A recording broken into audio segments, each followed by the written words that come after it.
Hey, welcome back to another episode of the Epic Meta Podcast. George, how's it going?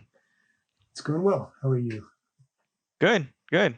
Fairly relaxed. I don't have a busy schedule like you are, but pretty good. So this episode, we're covering the War and Peace with Leo Tolstoy's, continuing our I guess journey through the book. We're covering for the listeners. We're covering the audiobook versions that we link in the description. It's going to be from this audio book only, the way to indicate the chapters, chapter 20 to chapter 36. So in regards to the real book, we're just going to have to guesstimate where the story leads. And you probably, I guess if you're a fan, then you would know where things are and where the story leads to, you Yeah, know? I agree. Yeah. And I'm not sure that all the written versions have the same chapter breaks. Oh, okay. So I'm Yeah. not sure about that. It might be the Yeah. case. Cool. So, do you want me to do a quick summary of my impression, or where do you Yeah, want to start? yeah. Why don't you do that? So we spent we cross over to what is called book two.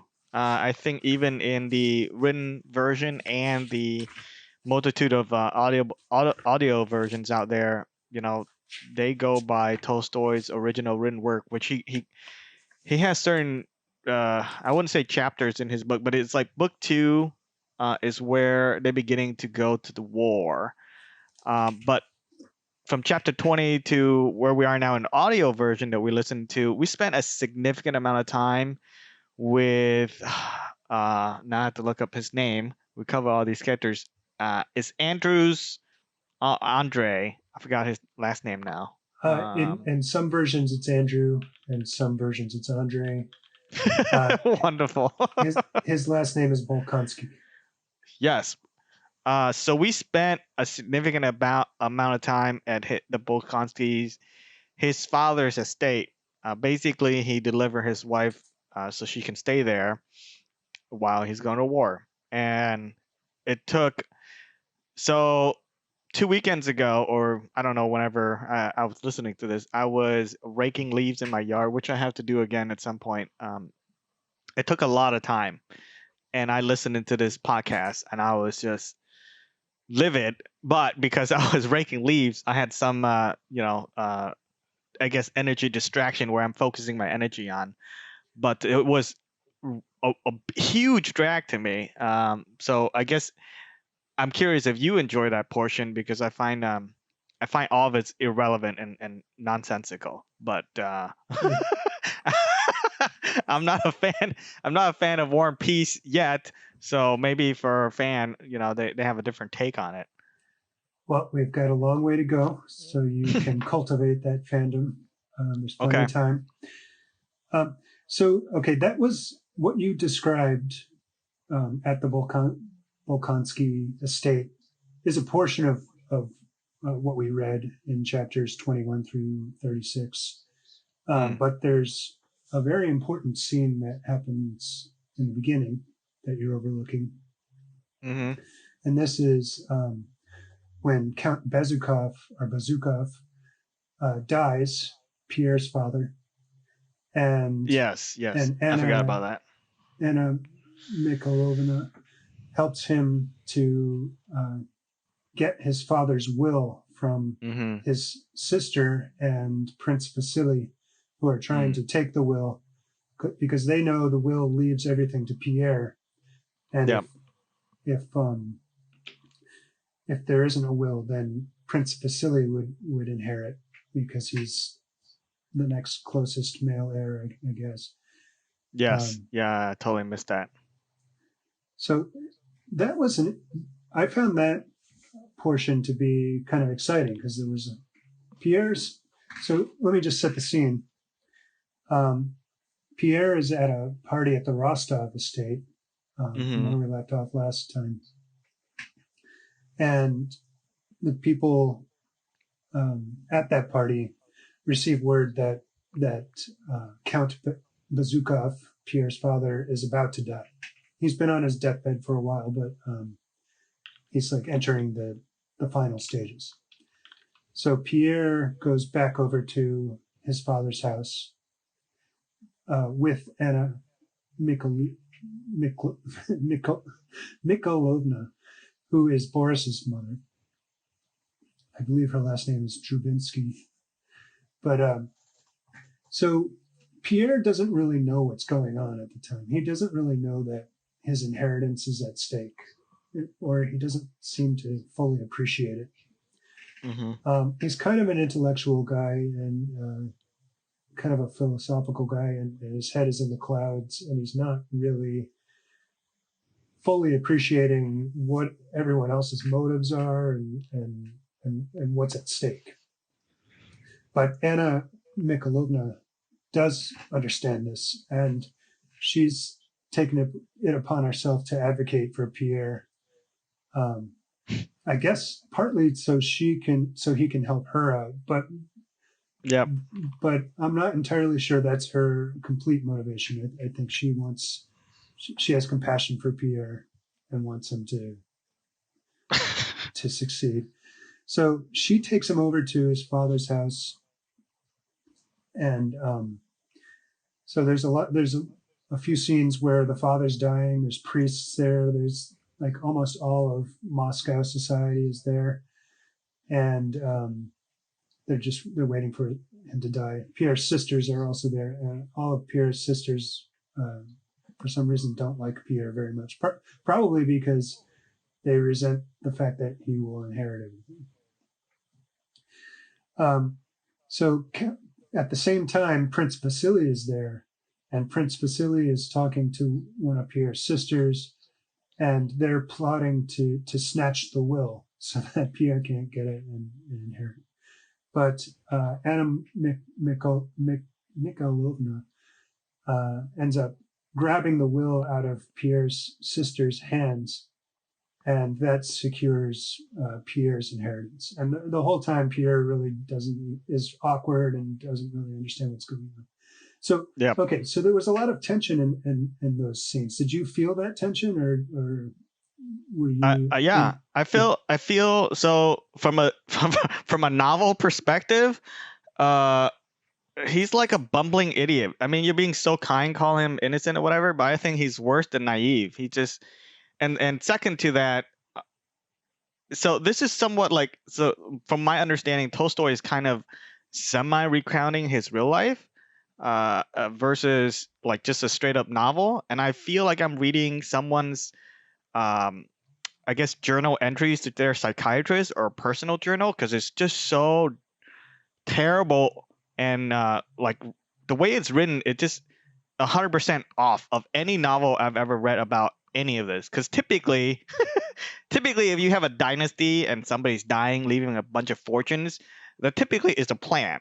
So when I feel all this tension when I'm reading it, and all I can do is I don't want to say hate because that's a really strong word, but I feel both bad for Pierre and at the same time anger at Pierre because he's so completely like clueless.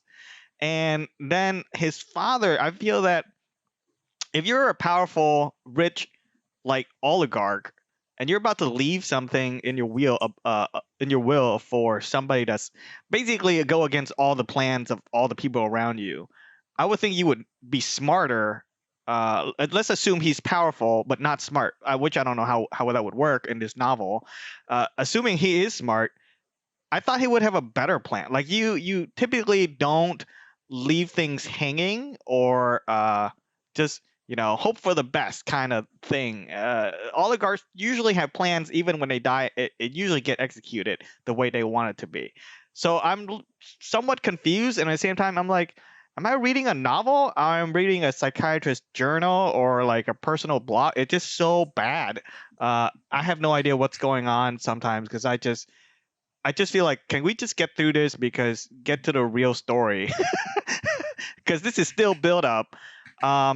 And he wastes a lot of time describing all this tension, and it's just like a lot of personalities. Like it's a lot of personality when I'm reading something. Even the whole time I'm like, can you just move on to, like we have some sense um, of who's getting it, but he spent a lot of time with characters' dialogue about. I don't know how to describe it. Maybe it's not written for me. Maybe people that like social drama because all the back and forth kills me. But yeah, but that's what I felt. I don't know if I answered your question. I don't know that I asked a question. Yeah, you did. Oh, it was so long ago, I can't remember. Okay, What do you? I have a couple of reactions to that. Sure. Please. Okay, so obviously this novel was written in a different age for Hmm. a different type of audience than people who have certainly grown up since the advent of the Electricity and internet. well, specifically, I was going to say smartphones. Hmm. I think there's an issue here with attention span Yep. that comes into play. But I don't think so. Like, would you think that somebody who enjoys Pride and Prejudice would enjoy this novel? I haven't read Pride and Prejudice, but I would think so. I mean, Yeah. all the multitudes of novels out there that are very similar tone to this, and I haven't read Pride and Prejudice either. I've just seen it in TV, like bit in pieces, and I mean that's fair. But let's assume, because I would imagine trying to read something like Pride and Prejudice, I'll probably be angry and upset as well, along with this reading this. But besides from that, let's just talk about the character Pierre. Well, hold on, I didn't finish my reactions to your original statement. Yes, keep going. Okay, so it's written from a different historical perspective, different audience. Now, Russian novels in particular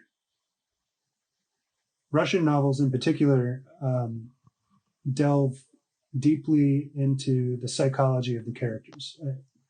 I'm not sure what the reason for that is. It's got to be something particular to the Russian psychology, the Russian soul. But that's very important to Russian authors is delving into the minds of the characters and their subtle motivations and all of that. Have you witnessed that, or have you seen it in other novels and stories, or is Yeah, that like a known thing? Yeah. So I see it in Tolstoy. I see it in Dostoevsky. I've read a few novels by Dostoevsky. There's the brothers Karamazov, which has So it's just similar it's just in how they that write. it delves into the psychology of the characters. Crime and Punishment is another one, also by Dostoevsky. I think those are the only three Russian novels I've read, actually. So I've read the Brothers Karamazov, Crime and Punishment, and War and Peace, and all of them share a similar style. Kind of strategy. Yeah, style. Also, you spoke about the will, and you would think that an oligarch would have his affairs in order at the time of his death. Okay, two things. I mean, I think that's a legitimate point. Although I do think he did have his affairs in order. Like he petitioned the emperor to have Pierre legitimized, and he had his will changed. He might have done it with not a lot of time to spare. Although I don't know how quickly this illness came upon him, where he had some strokes and basically couldn't speak or do anything. And I don't know if his feelings towards Pierre changed towards the end of his life. We just don't know what was going on. A lot of circumstance. Yeah. Fair enough. Yeah. Any more reaction? That's my reaction to your two statements ago. And while it wasn't while I was contemplating all this, I understand the material because the version, the audiobook versions, we selected. I chose it particular because of this. The voice acting or the narrating is very good, and it gives me, I guess, some sense of clues as to who's talking and who's doing what, and it pierces into, like you said, their backgrounds and their personality and motivations as well, which helps. but I guess the communication style, it just not uh it's very hard for me to bridge the gap between modern sense of novel versus, like for example, Shakespeare, right? If I would have a tough time enjoying Shakespeare, if not for mandatory readings and whatnot. It just, we don't communicate like that anymore. So part of that is target audience, and then just, you know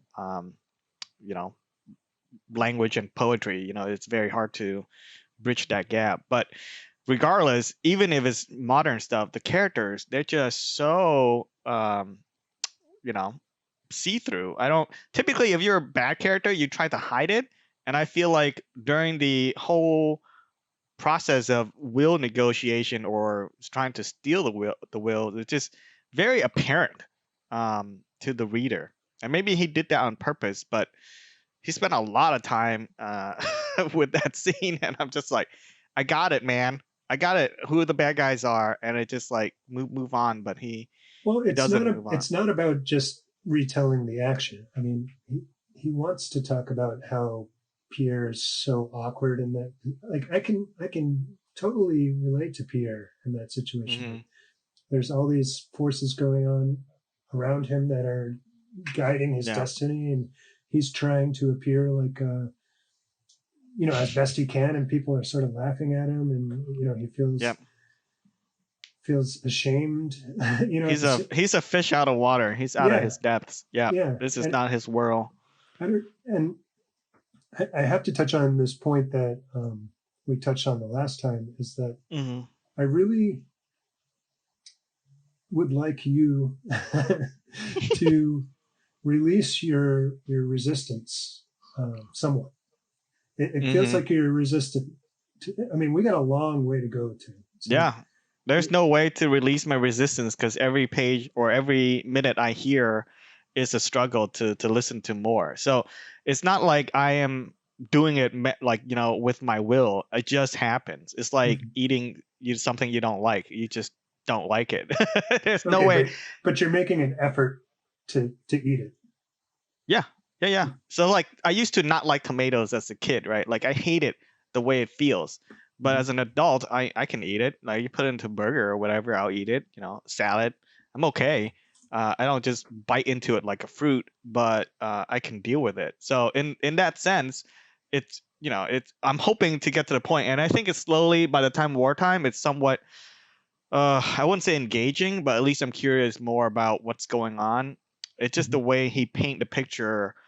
There's a lot to process, and it's like watching. You haven't seen Game of Thrones, right? No, I have, and I've read all You the have. books. Okay, so it's like Game of Thrones without Mhm. dragons or blood or magic or any action. It just all the background drama. So it's like if you take Game of Thrones and take all the dragons and magic away and all the fighting, and it's just people talking, I would lose my mind. I would never watch that show. Mhm. And this is so far what it feels like. There's like no like compelling mysterious stuff or like anything to move the story forward. There's just like a lot of like building, and I'm still building. So I'm getting through it. So yeah, I totally forgot that part because to me it was very, I think, like it happened very quickly. I think it's just one night. And what's the worst part to me is the lady Boris' mom. Mhm. You, I think it's like, I forgot her name, but Mc- Mikhailovna, yeah, which means I feel Anna, the daughter of Michael. I feel bad for her, not in a sense of like bad, like feeling compassion, but I feel like she wasted her political uh power or energy that night. Even though she did something good for Pierre, it's like it's probably not going to pay you back at all. I think it's the investment in Pierre is And is a bad she's call. Yeah. and she's undercutting Prince Vasily, who granted her the Yes. favor. She asked Prince Vasily Yeah. to grant him grant Boris, her son, the favor to Yep. get a good appointment in the army, and he did that Yeah. for her. And now here she is undercutting him by making sure Pierre gets the will. So Yeah, that's and this interesting, don't you think? it is. I feel like she's doing the long game. So if this was like a political game, like a Senate or any other political stuff in Game of Thrones, it's like I don't know if this is a good bet because mainly it sounds good, but Pierre is not that kind of political player who's gonna help her out in the long term. I think she made a bad investment in her choice, but that's all I felt because like they kind of don't mention her like after that funeral or the will scene. So far with the storyline, it hasn't karma hasn't bit her back yet. So Mm-hmm. I'm curious down the road how Vasily is gonna remember this night and remember what she did to him, as far as that's concerned. Yeah, and that whole Karagan family, Prince Vasily, his son Hippolyte, and Anatole. I don't know if you've caught on to it, but they're kind of painted out to be despicable people and conniving Yep. and just yeah. In some So ways, I like them better because I can actually understand. I can actually understand them.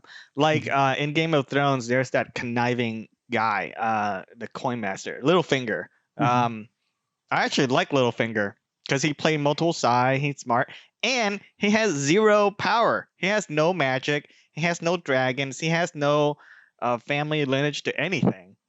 So he's just being an annoying little person because that's how you got to do it.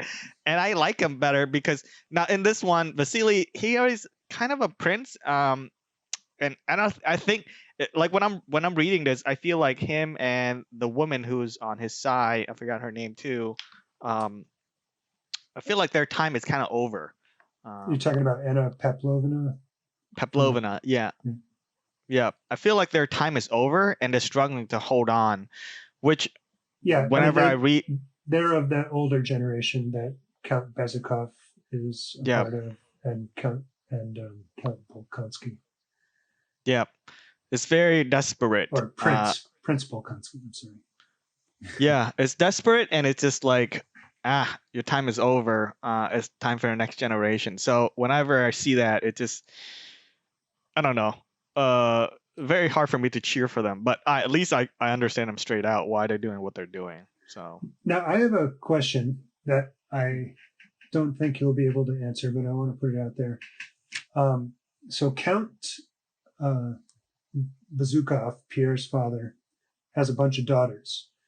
And when Prince Vasily is talking to one of the daughters, she's referred to as princess, not countess.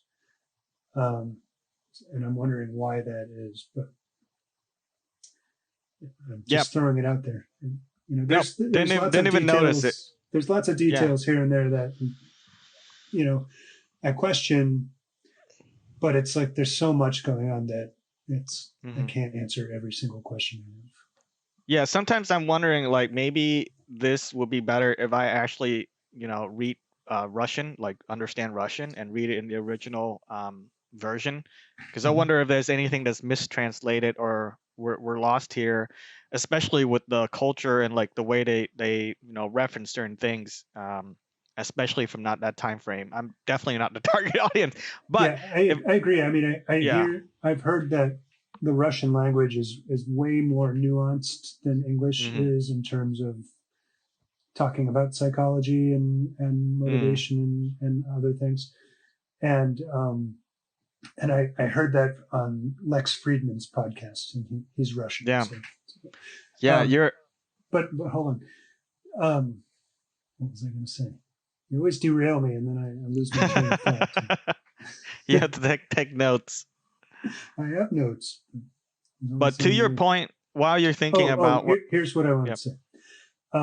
Yes, I agree.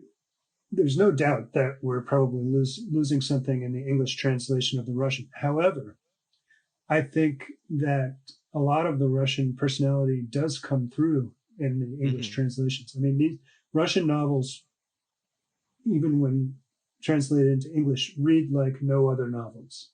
I think. Yep. And it's not only the psychology, but it's also, there's like a poetic spirit to the language as well that comes through. Yeah. I know you're not a fan of you're probably not a fan of anime, which is Japanese cartoons. I don't know if you watch any of those. Some. sort of. Okay. So different from the movies anime, which is like an hour and a half, like just a movie and has an end. Like if you watch any of the show animes, it's not fair for me to put them all into one thing, but they have a tendency to do internal monologues, like a lot of psychology, even during like an action sequence. Like, for example, the very famous kid TV show Dragon Ball Z, which is like an action anime. While they do something, they talk for like hours. It feels like before they fight, just to share the character's internal monologue of what they're thinking. And this is a tendency that I'm feeling like when I'm reading this book. It's just like just get to it, dude. Like I'm not an idiot. I don't know who you're writing to, but I get it. And he takes a lot of time with the character's dialogue, and it's dry too. So I really doubt that in the original Russian, if I understand the context and read it, it'll be as dry as the version, any of the versions in English that we're reading. Because I would sense these characters are way smarter and like more devilish. I don't know. I don't know how to describe it. But in Game of Thrones, when someone says something, it doesn't mean this. It doesn't mean that. You always suspect that they have an ulterior motive, like they're trying to do something else in the background. But here, through a book format, it's just like, all I can take is all I can get. And I can't tell if there's some other plan or not. No, there's no whispering kind of thing, where you catch somebody doing something, some schemes. But yeah, so far that's what I got. Well, I don't know. I mean, I think we do see subtle motivations in Anna I have a hard time Yeah, saying Mikhailovna, uh, when she's playing Prince Vasily for the favor for her son, and then she's undercutting him with the will. I mean, there's something yeah. going on there. What That's I don't get is, were they just gonna hide the will from everybody, from the public forever? Is that how they're gonna? I don't get how they were gonna. If they get a hold of the will, were they not gonna show it to anybody? Because I you think know, they would have destroyed it. mm, and then they say everything. Okay, yeah, fair enough. That part I was curious about because I don't know what they were trying to do, but that would make sense for him to just inherit it straight up and said there was no will. But the fact that everybody knows of the will and seen it, which I guess that helps with Bora's mom, kind of did that. Mhm. So yeah, that scene I guess was crucial in regards to Pierre's future, Mhm. um, and then everything else that follows. But Yeah. So okay. So we learn that Pierre has in fact inherited the fortune mhm, in subsequent scenes. Um, so after that scene, we move on to the Bolkonsky estate called Bald Hills. It's in the mm, countryside. Um, Prince Bolkonsky is an old man, and he's very anal retentive, and he yep. likes everything very regimented. Um, he gets angry with people who sort of who violate his regiments, but everyone's so afraid of him that no one will. He has a daughter named Mary, who is Andrew's sister, and Mary lives with him, and she's afraid of him. And he has her day Mm, all scheduled out. He has like geometry lessons for her and algebra, you know, from like such and such time to such and such time, and then she has to practice the clavichord, and while he takes a nap, his afternoon nap, and yeah, then they eat dinner. And so yep. Mary there's a woman living in the house who's sort of Mary's friend, but it's evident that there's a little bit of tension there, named Madame Bourrienne, or Mademoiselle Bourrienne. It's unclear exactly why she's living with them, except that Is she she a she housemaid or she is a friend? I don't get it. she's a friend. She somehow was a pauper or penniless. Maybe she has um, a noble background. I don't know, but they took her in, and I Okay. don't think we know much more than that. Other than that, and Yep. I mean, my sense of it is that Prince Bolkonsky, the father, wanted her around to sort of be a friend of Mary, Yeah. or maybe even to spy on her. It's kind of strange. But so Mary's afraid of Prince Bolkonsky, and then we see that she gets a letter from Julie Karagan, Mm-hmm. and in that letter, Julie talks about how Nicholas Rostov has gone off to the front um, to fight in the war. She talks about the death of Count Bazukov and how Pierre inherited the fortune, and also that her brother Anatol Karagan is her father, Prince Vasily, wants Anatole and Mary to get married. Mm-hmm. So he's a possible suitor of hers. And then Mary. Before you go, Yeah, yeah, go ahead. keep going. I was gonna say in this universe or in this world, do females get to go to college, or is that like a no? Because Mary is homeschool. I have no. So far, we don't know any other females. I mean, they obviously learn somewhere, but do they get to go to college like a normal person or no? I don't know. My sense of it is, and I don't know this for a fact, but mostly just males go College, off to yeah, university. But there's a lot of homeschooling that's going on. I mean, I think it's a pretty common practice for the nobility to have homeschool, yeah, tutors teach their okay, children. yeah, So Mary replies. So there's a scene where Mary's reading this letter from Julie, and then she writes her own letter in response. We find out that Mary's religious, and that her father is kind of disdainful of religion. that I like about him at least. He reminds me of like a lot of my dad, but at the same time, I don't know. I just like, why did Tolstoy spend so much time talking about the communication between Mary and I forgot Julie? Because it's just like, dude, just holy crap, they were just all. Well, That's a, because in the I feel like there was letters, pages versus pages upon pages of this stuff, and I'm like, get to it, man. What's the point? But I guess it's all well, like internal feelings the that point I'm going is through. that the characters' personalities are revealed through these exchanges, and we also learn information. So, I mean, we learned about Anatole being a potential suitor. We learned that Mary learns of Count Bazukov's death. Yeah. We learned that Nicholas went off to the front. So in Mary's reply, we learn that Mary's religious. We learn that Mary is fond of Pierre. So they all know each other. We find out that Prince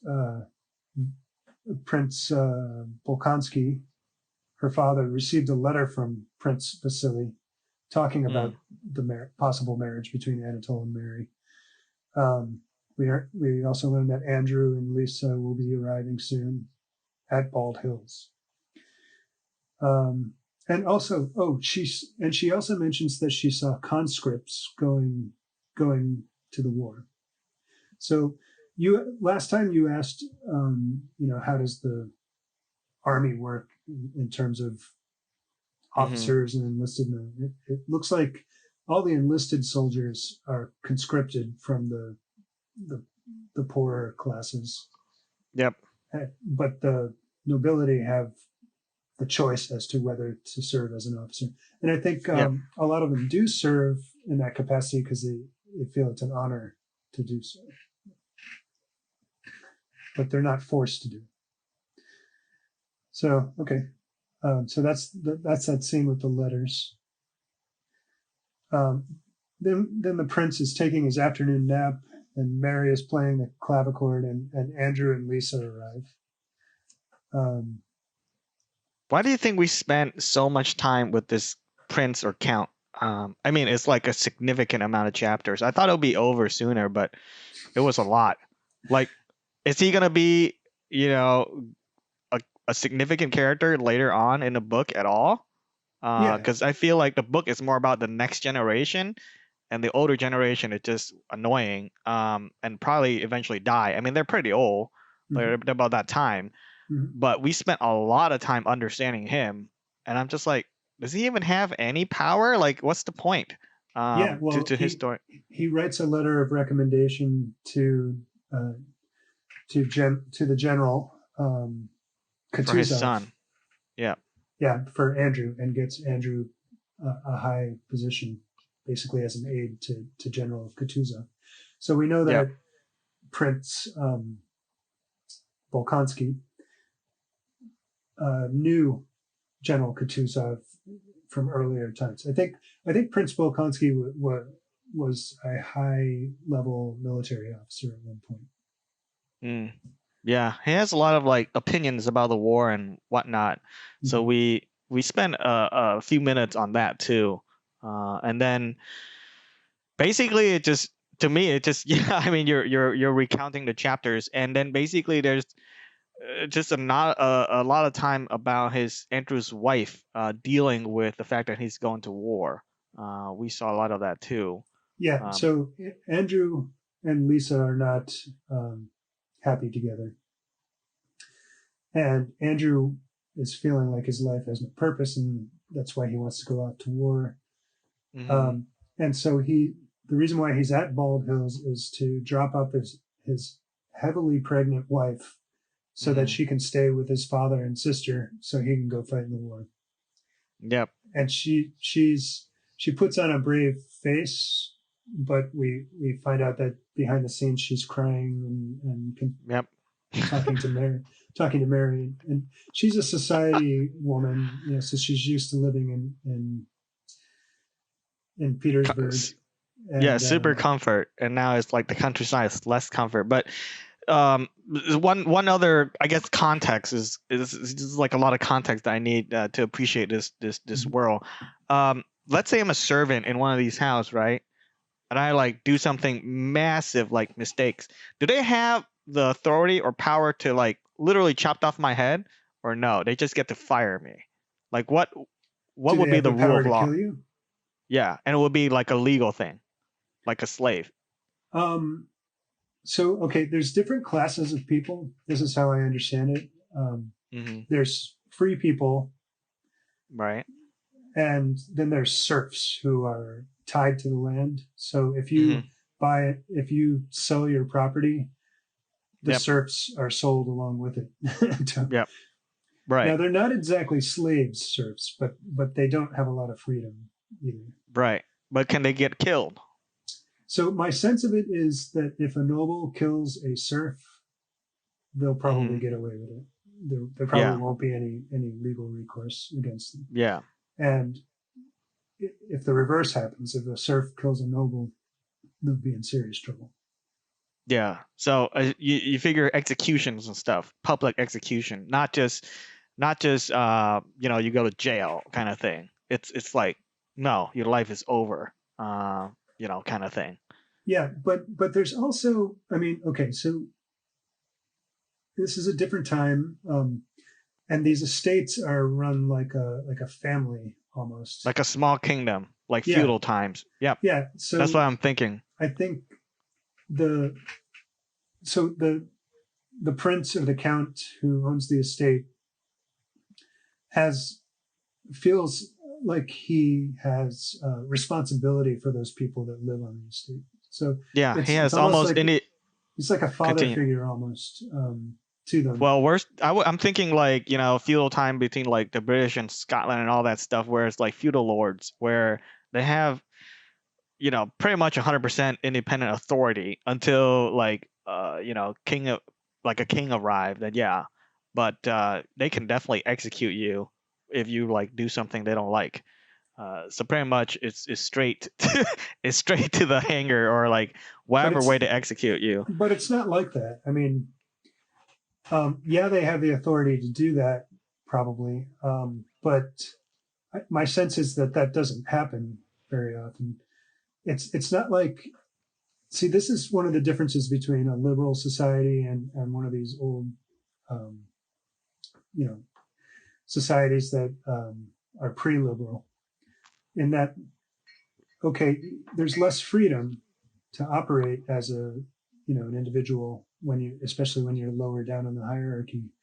But there's also all these connections of responsibility and family Mm-hmm. that tie people together. And in a liberal society, all those ties are broken, and everyone's pretty much like a free, independent operator. And Free so agent. there's Yeah. there's less. I think there's less compassion Well, my to a my certain point is, extent in a liberal society, and I think a person would be more apt to kill someone underneath them in a liberal society because they don't have these ties binding them together. well, no, yeah. I mean, yeah. I'm not trying to understand the different society. I'm trying to understand what it is.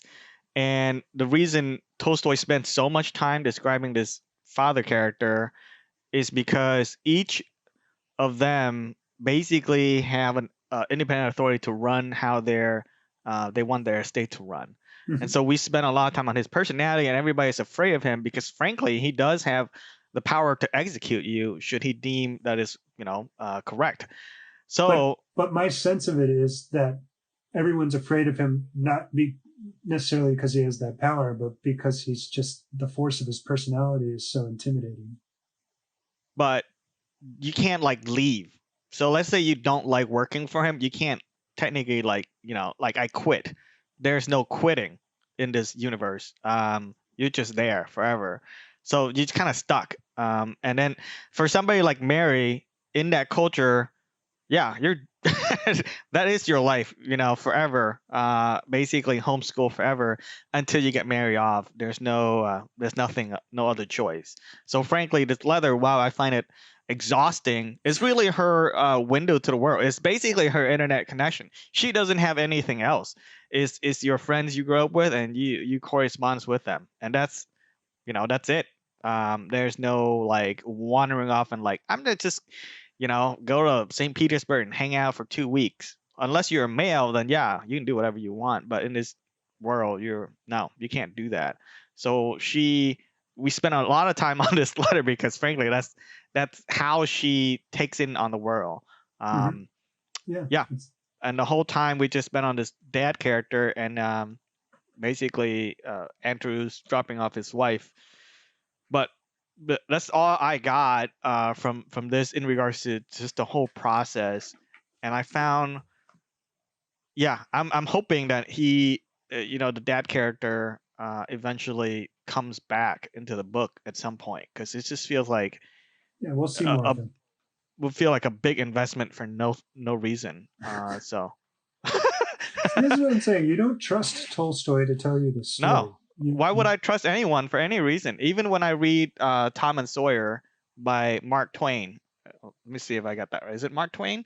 Yeah, but it's Tom Yeah, Sawyer, not Tom Tom Hanks. Sawyer. I just don't get it. Like I'm waiting, for like a point to be made, and it's just like there's some stories or novels that just it was not written for me. And so it is a struggle, but I'm trying. So But every time you can grow to appreciate it. Do you I'm want trying to to grow to correlate appreciate it. it? I don't know. If I could speak or learn Russian, I would probably appreciate it more. So this makes me care more about Napoleon than like I ever care about Napoleon because I'm waiting to get to Napoleon, and I'm just like hoping that we actually get to see Napoleon.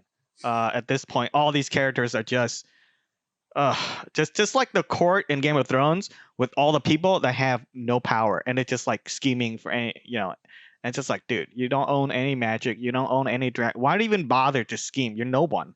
And this what feels like all the background characters they're gonna die, and Tolstoy spent so much time with them, and I'm just waiting like, please tell me one of these people is gonna do Well, something. You okay. know? So it's not only important to know um, Principal Konsky for his own sake, for his own personality, but you also have learned the influence he's had on other characters, principally Mm, Mary and Andrew, and how he's shaped their personalities, and those are main players in the book as well. So, yeah. I mean, I'm not going to Just tell harp. me the investment is worth my time, and then I'll I keep on believe it reading. is. I believe Okay. it is. Do you trust me? No, You, I trust you 70%. So, well, we have. I mean, this is a really long book, so of course I have my doubts, but at the same time, it's like, what do I know? We're barely through, the beginning, so there's a lot for me to redeem my chances as far as Tolstoy keeping me in the loop. But just because it's a significant novel that was written some times ago doesn't mean I care about it any more than any other piece of literature.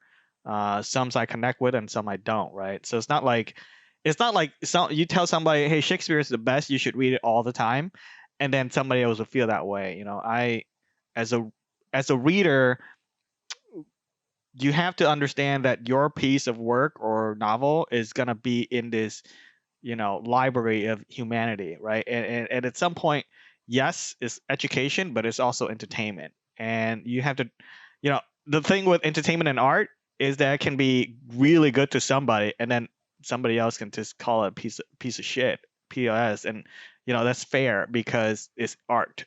It's up to the, I guess, art viewer to interpret that. Now, that said, the majority of people like Tolstoy. Yeah, then I'm probably missing out on what Tolstoy is trying to say, but we're not there yet. So I feel like eventually I will get what he's trying to say, if that okay. if that makes any sense. Makes sense. And I'm happy to hear you say that. Yeah, Because I otherwise, mean, we've got our work cut out for us.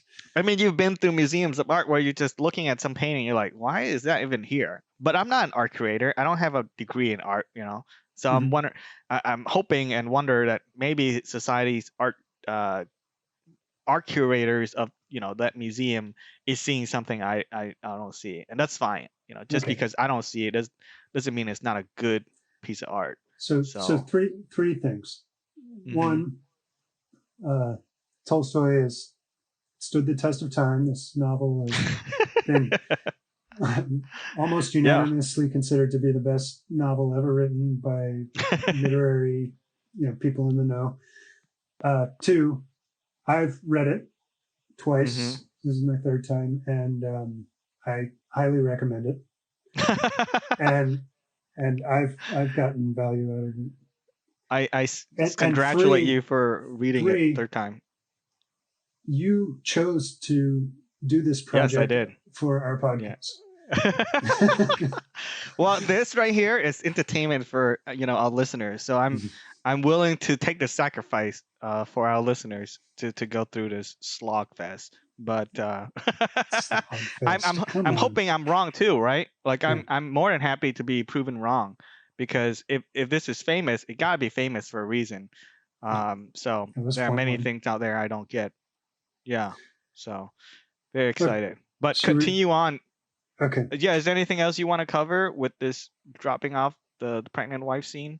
Um, Or so not scene, but there's a couple other scenes where they eat dinner.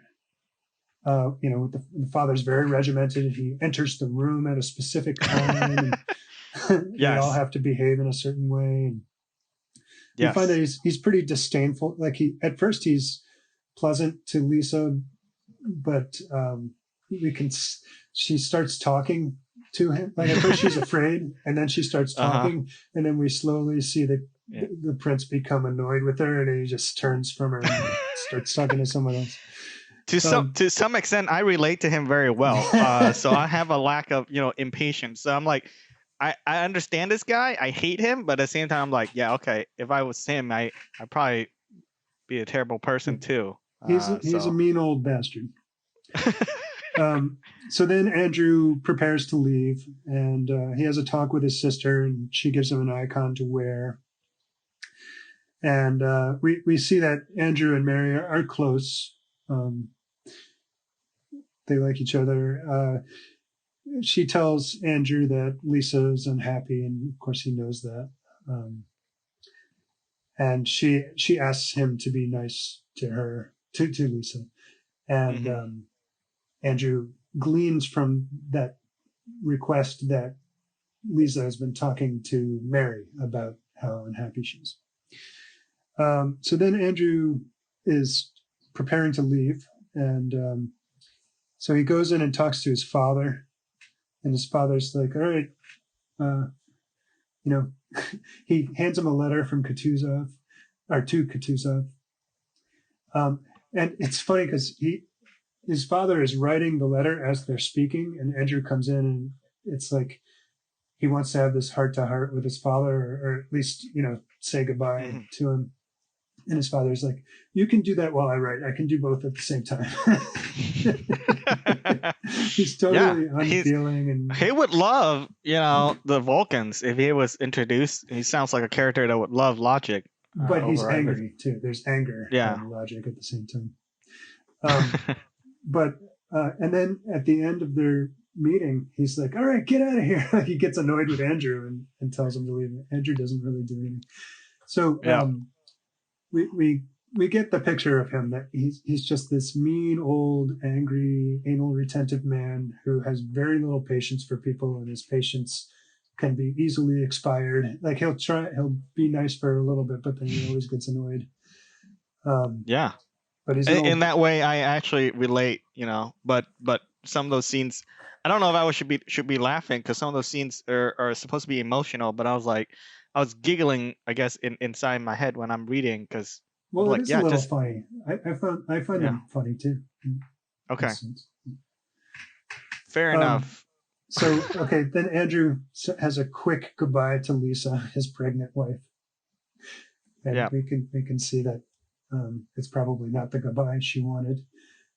And then Andrew leaves to go off to the front. So that's the end of book 1, and book 2 begins immediately following. It's October 1805, and we're at the front. We're in the army, the Russian army camp at this point. Yeah, I have a hard time going through some of these chapters, but you go ahead. You can do a recap. Okay, so General Kutuzov is the general in chief. We see Dolokhov, who has been busted down in the ranks. Now, the last time we saw Dolokhov was at that drinking party that Pierre attended that night. He was at the Anatole Karagin's home. And remember the drinking party where they end up tying a police officer to a bear? Yeah. Is he... I'm trying to remember. Does he have a parent figure that's also like higher up, or he's just a nobody? He's a member of the nobility, but he doesn't really have any money. There's lots of these nobles. No money. Who have titles.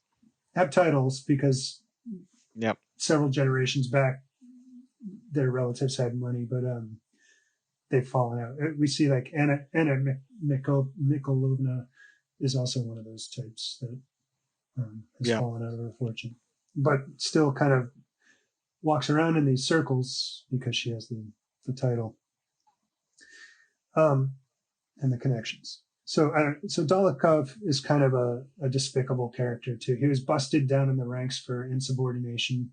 So I guess he was an officer, and now he's an enlisted man. Is that what busted in the ranks means? You're an army. You're a military guy. Okay. So he wants his rank back, but he's kind of a wise ass character.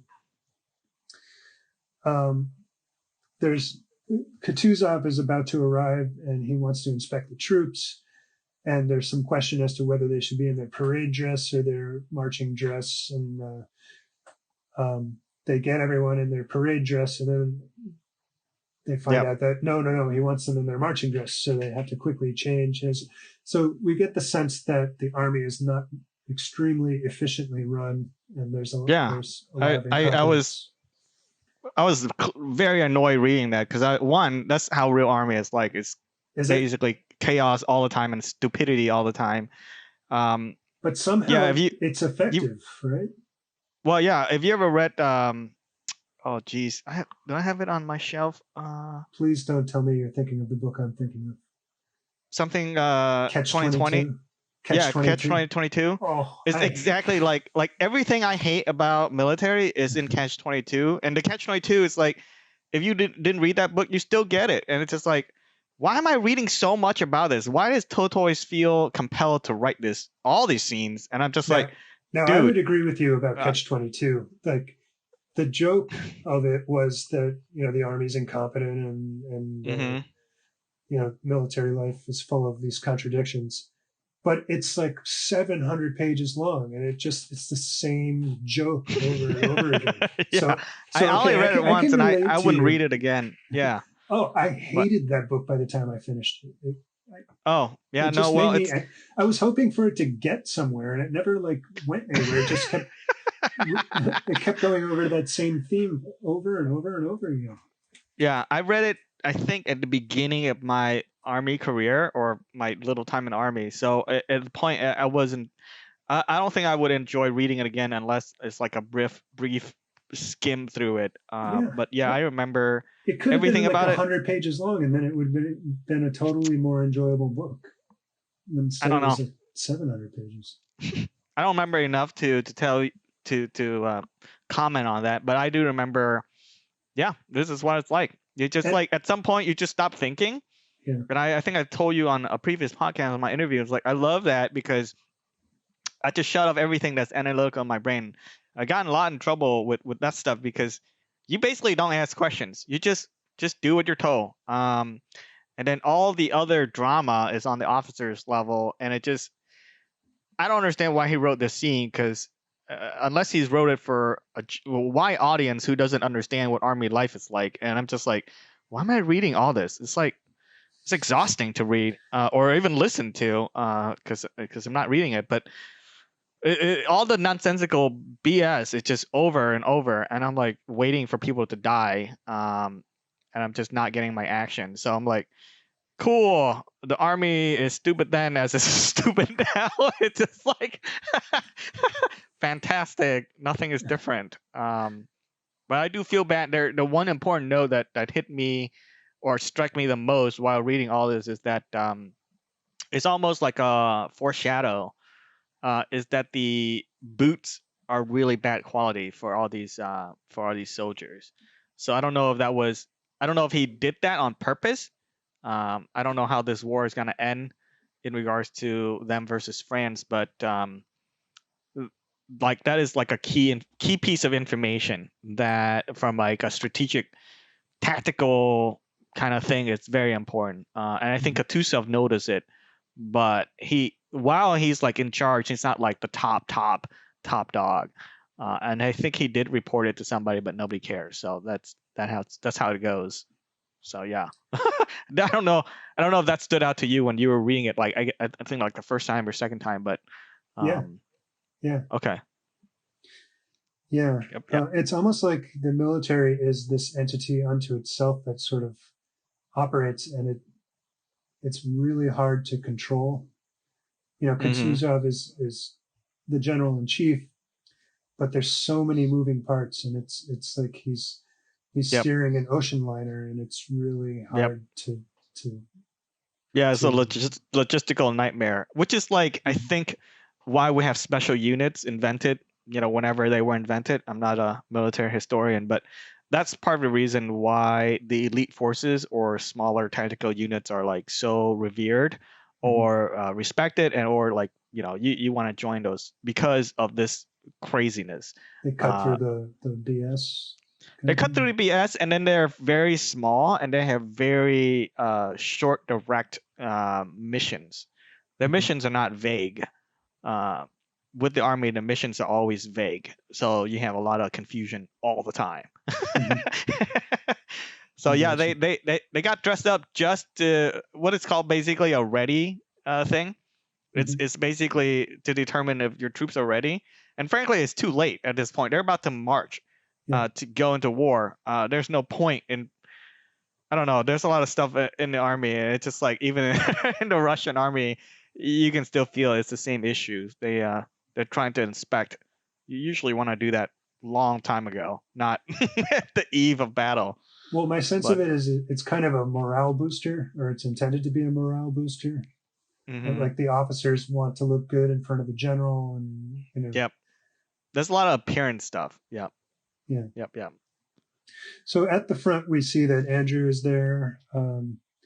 We see Nicholas Rostov, who is a member of the Hussars or Hussars, which is Mm. like a cavalry unit. And let's see, Rostov has someone steals a purse of money from his barracks that belongs to a friend of his named Denisov. What And is the deal with all that? Like, why well, did Tolstoy write that?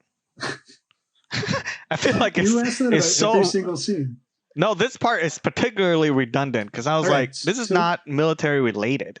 But he wrote it anyway. well, so Denisov was gambling the night before, and he lost, and he owes money to somebody, and the person comes to the barracks to pick up the money, but Denisov can't find his money bag, and Rostov gets it into his head that some other character stole it, and Rostov feels like he's honor bound to go retrieve it, and so when he goes to retrieve it, he ends up insulting a colonel in the army. Okay. And obviously Rostov is a cadet, so is much lower rank, and so there's a bit. It turns out it's like even if the colonel was responsible for the money bag being stolen, the fact that he insulted the colonel is a worse offense, and that he has. They're saying you have to go apologize to him, and he's like, I can't do that and maintain my honor, and so there's all. So yeah. No, that's good you going over because I was confused by all the different names. Like I think Denisov is like a new character per se. I don't remember. Yeah. So think of him as like Rostov's best friend at the front. In his unit. He's looking out for him. And Denisov is, I think, a professional soldier, whereas Nicholas Rostov, just joined. So it's like Denisov's career to be a soldier, and I guess Nicholas is just in it for the duration of the war. But anyway, we start to see some action. The Russian army encounters some French skirmishers, and there's a bridge that the Russian army wants to destroy, and there's more incompetence trying to burn the bridge. That's where I'm at right now, so I still have to go through it. But so that colonel who was ordered to fire to install the flammable material on the bridge and presumably burn it was the same colonel that Rostov had insulted in the previous scene.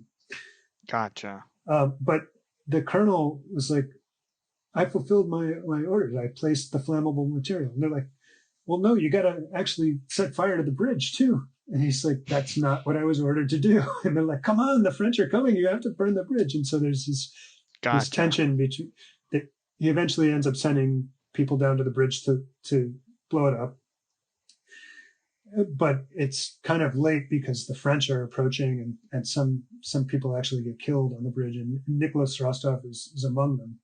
And he kind of experiences, it's not PTSD because he's in the thick of it at that time, but he talks about how he looks at the sky and it's beautiful, meanwhile people are being shot around him and stuff. So, but he makes it out alive. So that's, I guess that's the end. Yeah, that's where I'm at right now because I hear when I'm listening, I hear a lot like the names. First of all, it's Russian names, so it's like very easy for me to mix it all up.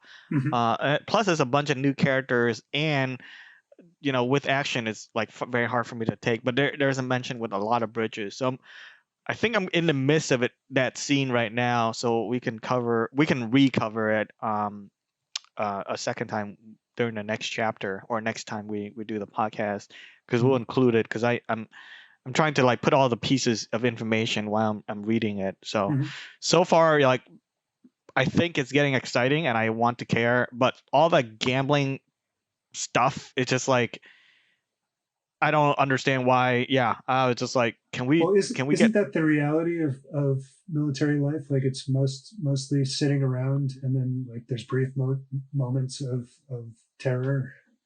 Yeah. You do a lot of hurry up and wait. That's what they call it. Yeah. I'm frankly forgetting some of the stuff, but yeah, there's a lot of hurry up and wait.